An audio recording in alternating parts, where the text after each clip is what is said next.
জীবনে যতদিন শুক্রবার পাবেন 4টা আমল করতে ভুল করবেন না।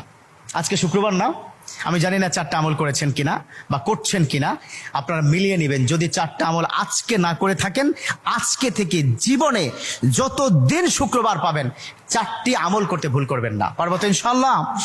ইনশাআল্লাহ। 1, দুরূদ পড়া। আবার বিশ্বনবী দুরূদ সম্পর্কে কত অসাধারণ কথা বলেছেন। একজন সাহাবা এসে বললেন, ইলা রাসূলুল্লাহ সাল্লাল্লাহু আলাইহি ওয়াসাল্লাম, ও নবী, আমি যদি আপনার প্রতি দিনের 1/3 ধরে দুরূদ শরীফ পড়ি আমি কি নিয়ামত পাবো? বিশ্বনবী বললেন, তুমি যদি দিনের 1/3 ধরে আমার প্রতি দুরূদ শরীফ পড়ো তোমার জন্য বিশাল উপকার হবে, আরো বাড়িয়ে পড়লে তোমার জন্য আরো ভালো হবে। সাহাবা মহা খুশি হয়ে গেলেন, ইয়া রাসূলুল্লাহ, আমি দিনের অর্ধেক সময় জুড়ে যদি আপনার প্রতি দুরূদ শরীফ পড়ি তাহলে কি হবে? বিশ্বনবী বললেন, এটা বিশাল